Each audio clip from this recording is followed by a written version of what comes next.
출애굽기 17장 1절에서 7절 말씀. 이스라엘 자손의 온 회중이 여호와의 명령대로 신 광야에서 떠나 그 노정대로 행하여 르비딤의 장막을 쳤으나 백성이 마실 물이 없는지라.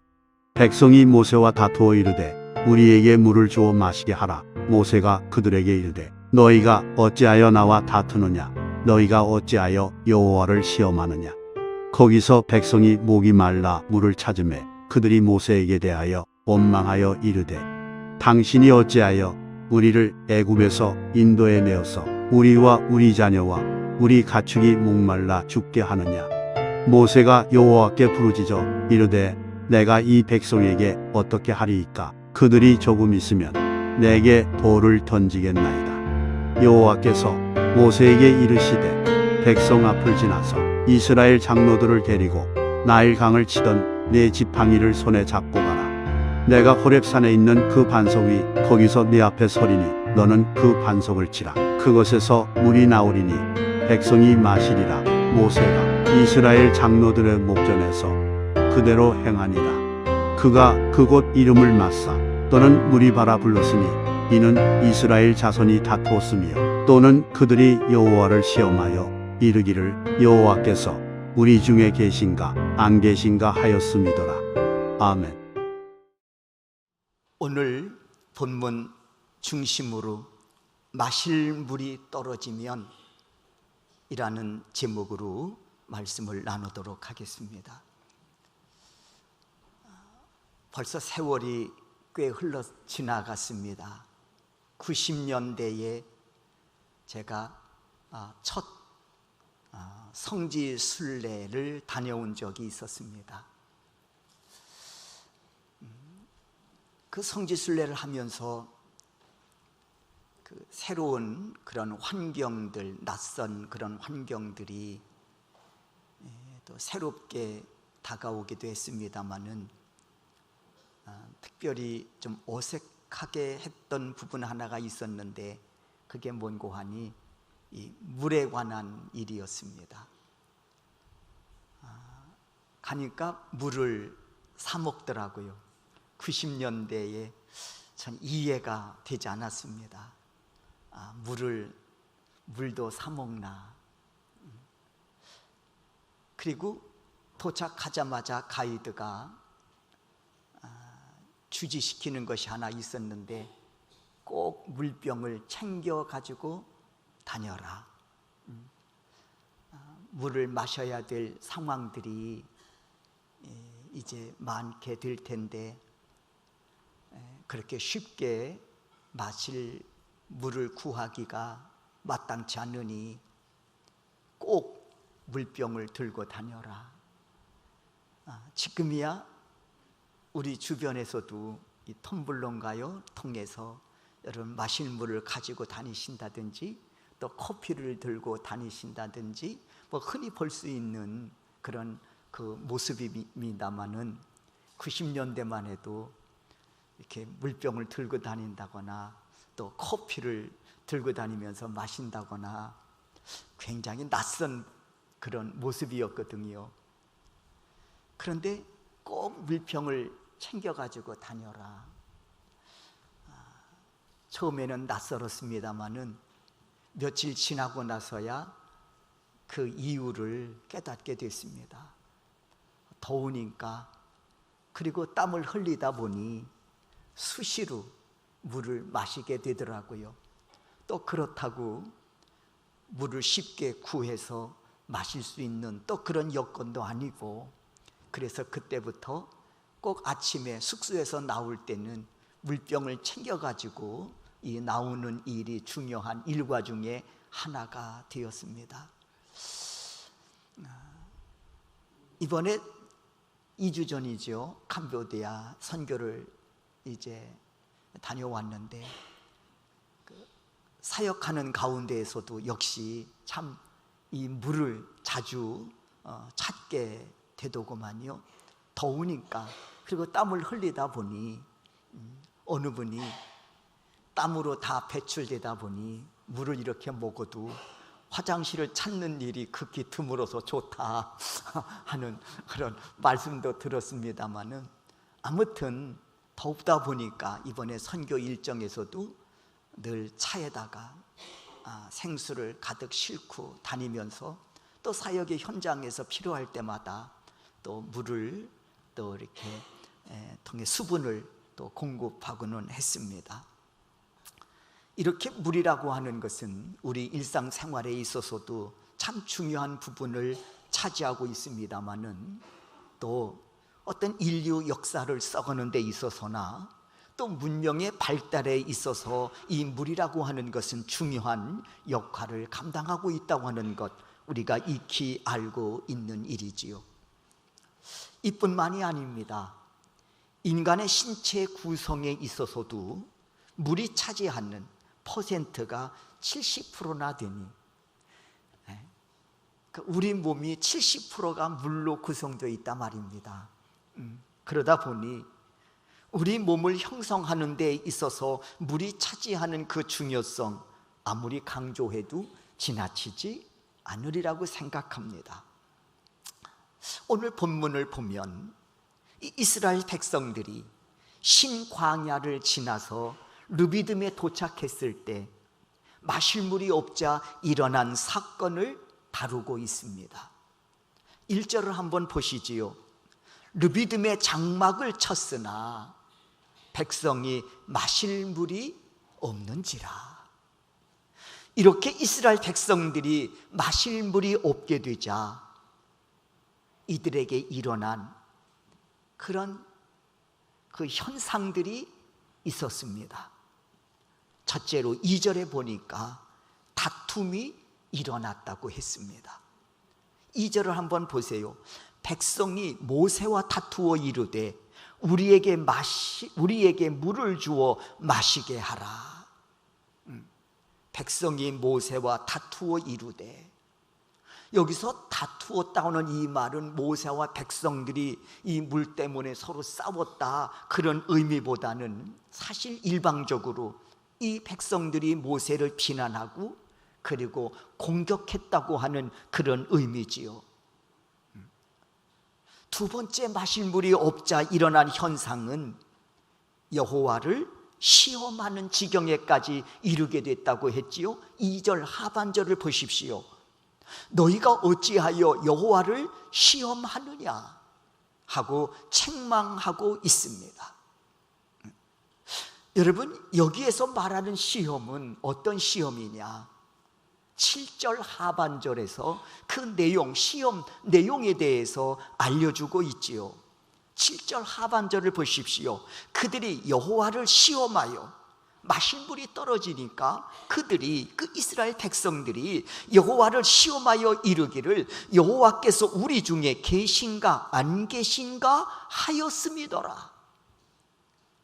때문에 마실 물이 없자 이들이 이제 들은 시험은 하나님의 존재 여부를 말하자면 인정하지 않는, 그리고 지금까지 그 하나님이 베풀어 주신 그 은혜를 부정하는 그런 시험에 들게 됐다는 겁니다. 보통 문제가 아니죠. 마실 물이 떨어지니까 하나님의 존재 여부를 인정하지 않는 거예요. 그리고 지금까지 하나님이 베풀어 주신 은혜에 대해서 부정하는 시험에 이들이 들게 됐다는 겁니다. 세 번째는 마실 물이 떨어지니까 모세를 원망하게 이르게 됐다고 했습니다. 그런데 문제는 이 원망이 모세에게서 끝난 것이 아니라 하나님에까지 이르게 됐다는 거예요. 그 원망이 3절을 보십시오. 그들이 모세에게 대하여 원망하여 이르되 당신이 어찌하여 우리를 애굽에서 인도해 내어서 우리와 우리 자녀와 우리 가축이 목말라 죽게 하느냐. 그러면서 이 원망이 하나님께까지 이르게 됩니다. 여러분, 이 모습이 마실 물이 없게 되자 겪게 되는 시험이었습니다.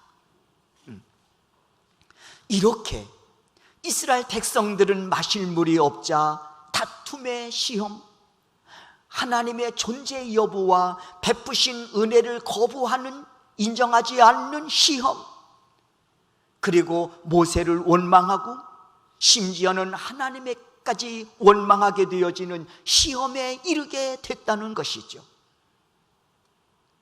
그런데 이때 모세의 반응입니다. 출애굽기 17장 4절에 보니 모세가 여호와께 부르짖어 이르되 내가 이 백성에게 어떻게 하리이까? 그들이 조금 있으면 내게 돌을 던지겠나이다. 그렇습니다. 모세는 이 상황에서 먼저 하나님을 찾습니다. 그리고 그 앞에 나가 엎드립니다. 그러면서 이 모든 사정을 하나님께 아뢰우면서 하나님의 뜻을 묻습니다. 하나님, 어떻게 하면 좋겠습니까? 어떻게 하리이까? 이때 하나님 모세의 부르짖음에 응답하시지요. 그게 출애굽기 17장 6절의 말씀입니다. 내가 호렙산에 있는 그 반석 위 거기에서 내 앞에 서리니 너는 그 반석을 치라. 그것에서 물이 나오리니 백성이 마시리라. 이렇게 하나님은 부르짖는 모세를 통해 문제를 해결해 주시지요. 이스라엘 백성들, 사실 방금 전까지만 해도 마실 물이 없다고 모세와 다툼을 벌이면서 일방적으로 모세를 비난하고 공격하던 자들이었습니다. 심지어는 돌을 들어 치려고까지 했단 말입니다. 그리고는 하나님의 존재 여부를 인정하지 않고 지금까지 하나님께서 자신들에게 베풀어 주신 모든 은혜를 거부하는 이런 시험에 빠진 자들이었습니다. 그리고는 모세를 원망하고 그리고 하나님에게까지 원망하던 자들이었습니다. 그런데 하나님은 어찌하오리까? 부르짖는 모세를 통해서 이들에게 생수를 공급하십니다. 시원한 생수를 공급하시지요. 그 과정이 출애굽기 17장 6절이지요. 너는 모세를 향해 말씀하지요. 이 상황 속에서 하나님을 찾아 그 앞에 엎드려 부르짖는 그 모세를 향해서 하나님이 말씀하십니다. 너는 그 반석을 치라. 여러분, 수많은 반석들이 있었겠지요. 그런데 그 반석을 치라. 하나님께서 유독 한 반석을 가리키는 거예요. 그 반석을 치라. 그것에서 물이 나오리니 백성이 마시리라. 여러분, 우리는 이 말씀에서 아주 중요한 사실을 깨닫습니다. 왜냐하면 지금 하나님께서는 마실 물이 없다는 이 사실을 통해서 아주 중요한 영적인 비밀을 우리에게 말씀하고 계시기 때문에 그렇습니다. 그러므로 지금 이 상황은 단순히 마실 물이 없어 벌어진 사건으로만 볼 것이 아니라 이 사건을 통해서 하나님께서 우리에게 말씀하시고자 하시는 그 뜻이 있다는 겁니다. 때문에 우리는 고린도전서 10장 4절 말씀에서 이 의미를 찾게 됩니다. 고린도전서 10장 4절에서 하나님께서 한 반석을 가르치시면서 모세야, 이 반석을 쳐라. 그런데 이 반석의 실체, 고린도전서 10장 4절에서 밝혀지고 있습니다.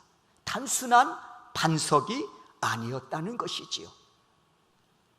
고린도전서 10장 4절에 보니까 그 반석은 하나님께서 모세를 향해서 이 반석을 치라 가르쳐 주신 그 반석은 곧 앞으로 구원자로 오실 예수 그리스도를 예표하고 있다는 것입니다.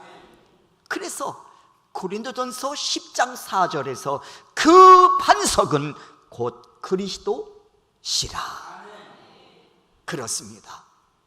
광야의 목마름을 반석으로 해결해 주셨듯이, 하나님이 지시하신 그 반석을 통해서 해결해 주셨듯이, 오늘 그 반석의 실체가 되시는 예수님은 우리가 인생의 광야를 지나갈 때 인생의 목마름을, 우리의 영적인 그런 목마름을 시원한 생수로 채워주시는 분이라는 겁니다.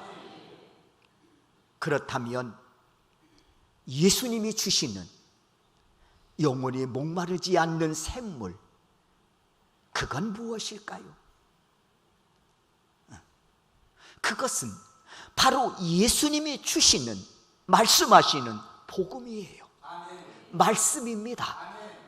말씀이 육신이 되어 우리 가운데 거하신 그 예수님께서 우리에게 주시는 그 말씀이 내 인생의 목마름을 해결해 주시는, 내 영적인 목마름을 해결해 주시는 시원한 생수가 되어 주신다는 것입니다. 그래서 예수님 광야에서 시험을 받으실 때 공생애를 앞에 두시고 40일 금식 기도를 하시지요. 광야에서 시험을 받으실 때 사단에게 이르시기를, 사람이 떡으로만 사는 것이 아니라 여호와의 입에서 나오는 모든 말씀으로 살아야 할 줄을 알라고 선포하시면서 사단의 유혹을 물리치신 이 사건을 우리는 기억하고 있습니다.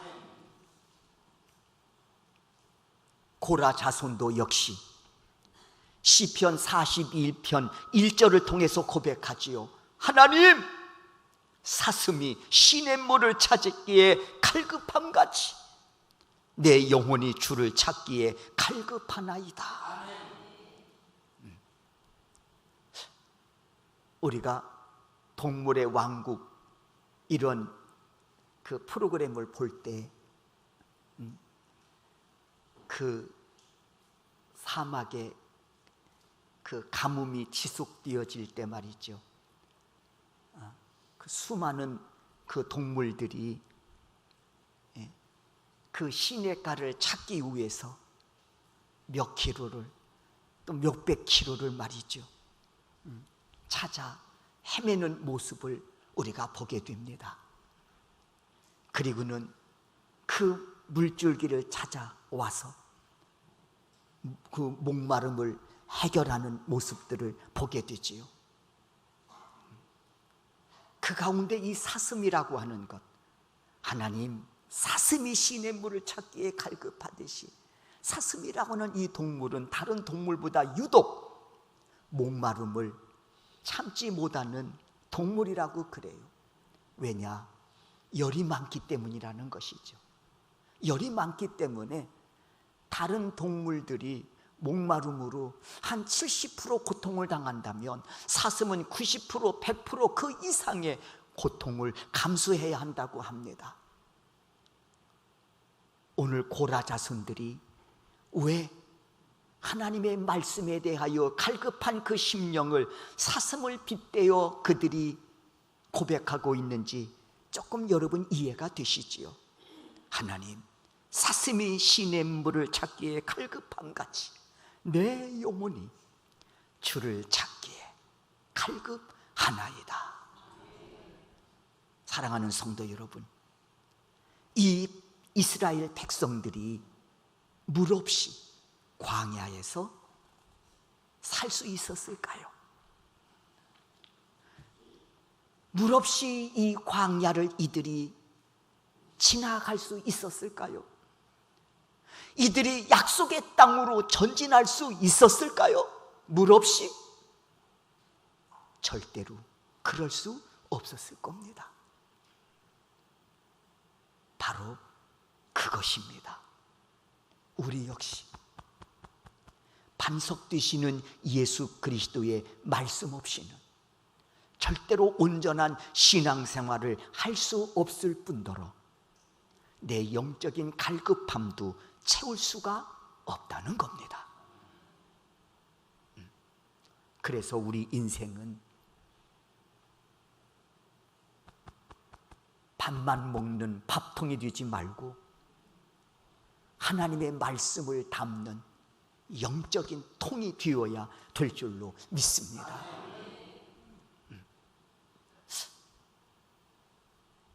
인생 역시 반석 되시는 예수 그리스도의 말씀 없이는 절대로 온전한 신앙생활을 할 수 없을 뿐더러 영적인 갈급함도 채울 수가 없다는 거예요.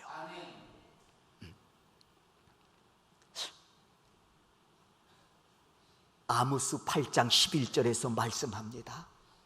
물이 없어 가람이 아니고 여호와의 말씀을 듣지 못함이 기갈이라. 우리가 초행길을 갈 때 전에는 지도를 보고 갔단 말입니다. 지금은 내비게이션을 통해서 안내를 받고 우리가 갈 수 있지요.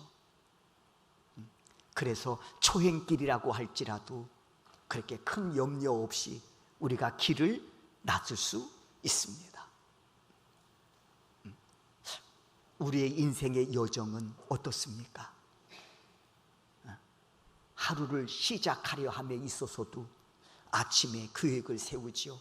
오전에 무슨 일을 하고 또 누구를 만나고 어떻게 이 일을 좀 처리하고 또 오후에는 또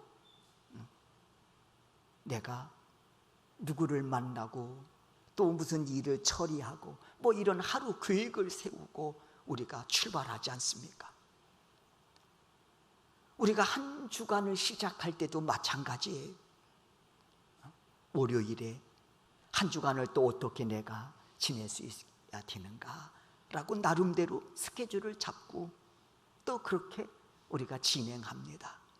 한 해를 시작할 때 1월 또 맞이하면서 한 해에는 내가 또 반드시 올해는 내가 이렇게 내가 살아야 되겠다라고 하는 나름대로 계획을 세웁니다. 문제는 작심삼일에서 걱정이지만 그래도 세우고 간단 말입니다. 그러면서도 한 구석엔 늘 불안함이, 미래의 불확실성 때문에 불안함이 있지요. 과연 내가 이 일을 내가 이룰 수 있을까? 왜? 어떻게 보면 우리의 인생은 매번 초행길입니다.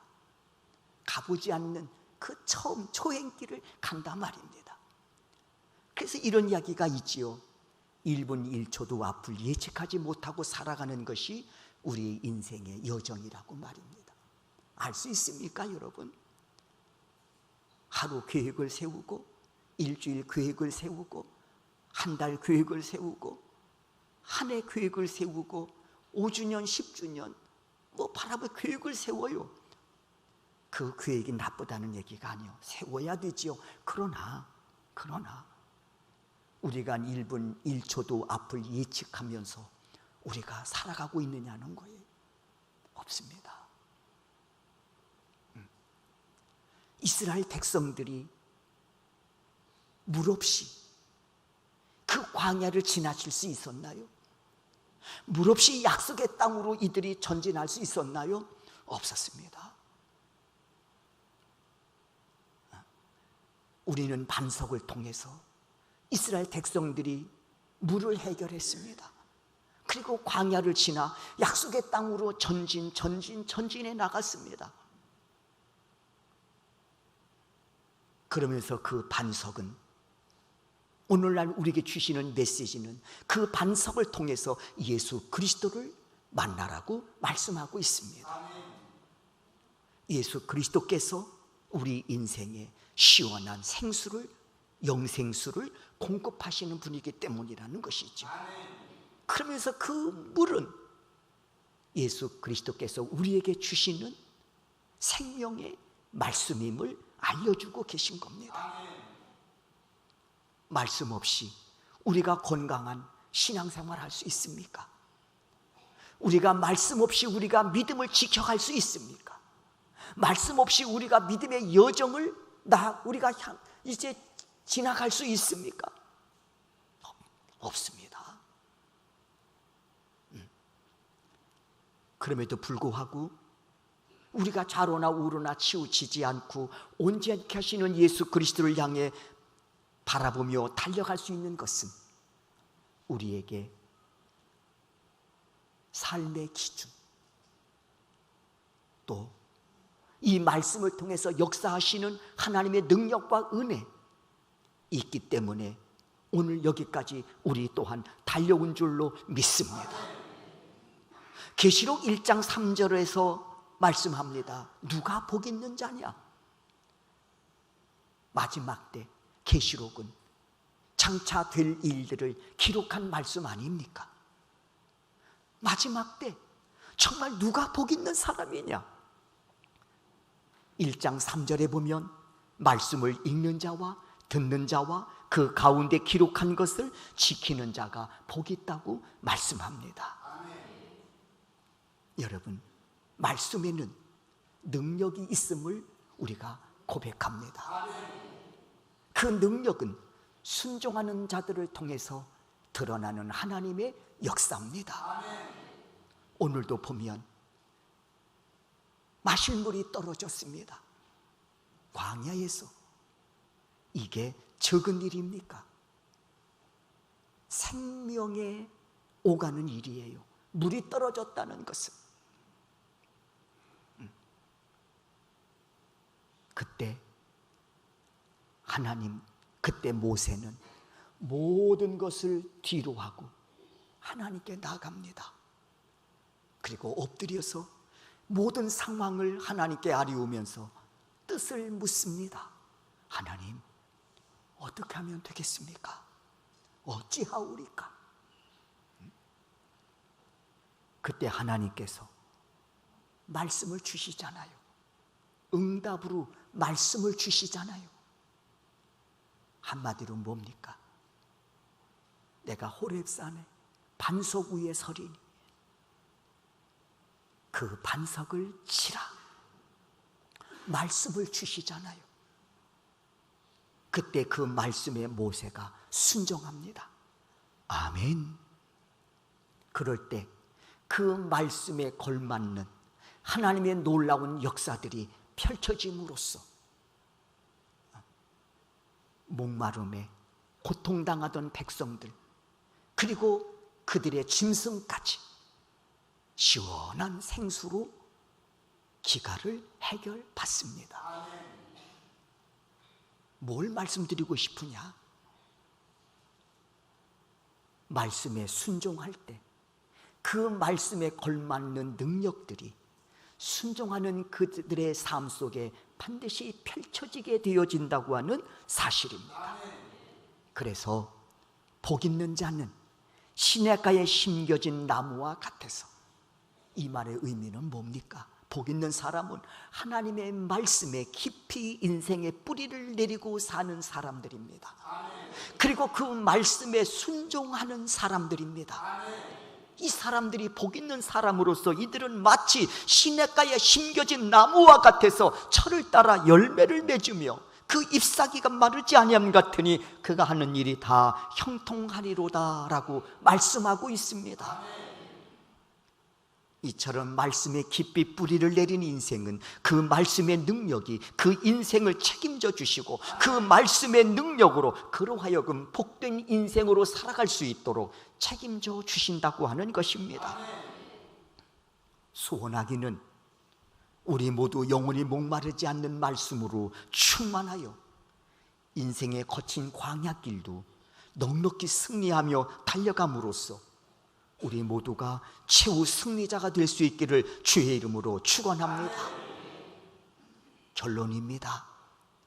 오늘 말씀 속에서 마실 물을 얻지 못하자, 마실 물이 떨어지자 어떤 일이 벌어졌습니까? 이 말을 다른 말로 드린다면 문의는 성도인데, 분명히 성도인데 그 심령에 하나님의 말씀이 떨어지면, 하나님의 말씀이 떨어지면 어떤 일이 벌어지느냐? 여러분, 이 부분을 지금 말씀하고 있는 거예요. 마실 물을 얻지 못하자 이들에게 어떤 일들이 벌어졌습니까? 모세를 비난하고 대적하는 다툼이 일어났습니다. 말씀이 떨어지자 다툼이 일어났어요. 말씀이 떨어지니까, 물이 떨어지니까 하나님이 계신가 안 계신가, 하나님의 실존에 대해서 흔들리는 것 뿐만 아니라 그분이 베풀어 주신 모든 은혜를 인정하지 않게 되는 거예요. 에이, 우연히 된 일이지 뭐. 전에는 하나님의 은혜라고 했는데 말씀이 떨어지자 보니, 물이 떨어지다 보니 이들이 에이, 우연히 된 일이지 뭐. 그렇게 돼버린 거예요. 하나님의 은혜를 인정하지 않는 거예요. 실존을 인정하지 않는 거예요. 세 번째는 물이 떨어지니까 모세를 원망하게 됩니다. 그런데 이 원망은 여기서 머문 게 아니라 하나님에게까지 올라갑니다. 하나님이 우리를 이끌어내 적의 칼날로 인하여 우리 가족을 죽게 하고 내 자식을 죽게 하고, 하나님이 이들을 죽이시려고 광야로 이끌어내셨습니까? 이런 허무맹랑한 말이 또 어디 있습니까? 그런데 물이 떨어지니까 하나님을 원망하게 이르게 된 거예요. 이들의 삶의 결과가 어떻게 되었는지 아시죠? 하나님은 이들에 대해서 기뻐하지 않으셨다고 했습니다. 그리고 광야에서 결국 멸망시키는 자들에게 멸망을 당했다고 말씀합니다. 고린도전서 10장 5절이지요. 그들의 다수를 하나님이 기뻐하지 아니하셨으므로 그들이 광야에서 멸망을 받았느니라. 그러면서 하나님이 말씀하십니다. 이를 본보기로 삼아라. 이를 거울 삼으라는 이야기입니다. 그러면서 너희들은 저들과 같이 악을 즐겨하지 말라. 다투지 말고 하나님의 존재 여부를 거부하지 말고 은혜를 잃어버리지 말고 원망하는 어리석은 삶을 살지 말라고 경고하고 계신 것이죠. 그러므로 여러분, 오늘 우리가 주목해서 보아야 할 분명한 말씀이 있습니다. 물이 부족하면 우리의 육신도 위험합니다. 물이 부족하면. 이렇듯 우리가 인생의 광야길을 가는 그 여정 속에서 하나님의 말씀이 부족하면, 말씀이 내 심령에서 떨어지면 우리 인생은 방황할 수밖에 없는 것이고, 성도답게 건강한 신앙생활을 결코 할 수 없음을 말씀하고 있는 것이지요. 사랑하는 성도 여러분, 소원합니다. 하나님의 말씀이 내 심령에 가득 채워져서 마치 시냇가에 심겨진 나무와 같이 어떤 상황 속에서도 말씀에 순종하여 그 말씀에 걸맞는 놀라운 역사들이 여러분의 삶 속에 펼쳐짐으로써 언제나 푸르름과 또 형통케 하시는 그 은혜를 통해 이것이 나의 간증이고 찬송이라고 하는 멋진 고백들이 여러분의 입술을 통해 선포되어질 수 있기를 주의 이름으로 축원합니다. 아모스 8장 11절에서 우리에게 이렇게 말씀합니다. 다 같이 한번 우리가 이 말씀을 읽도록 하겠습니다. 읽습니다. 주 여호와의 말씀이니라. 보라, 날이 이룰지라. 내가 기근을 땅에 보내리니 양식이 없어 주림이 아니요 물이 없어 가람이 아니요 여호와의 말씀을 듣지 못한 기간이라. 그랬어요. 여호와의 말씀하십니다. 봐라, 내가 기근을 땅에 보내리니. 하나님이 이 땅에 기근을 내리시겠다는 겁니다. 그런데 그 기근은 우리의 육신의 양식이 없음으로 인한 기근이 아니라 육신의 그런 양식이 없어서 겪게 되는 기근이 아니라, 물이 없어서 겪게 되는 기근이 아니라, 하나님의 말씀을 듣지 못함으로 인한 기근이라는 거예요. 무슨 말씀일까요?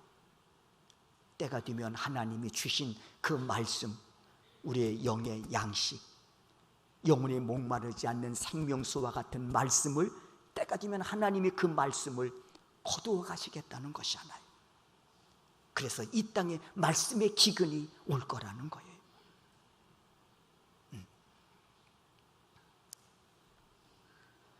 우리는 여기에 대비해서 하나님의 말씀이 우리의 심령 속에 차곡차곡 쌓여져 가야 될 줄로 믿습니다.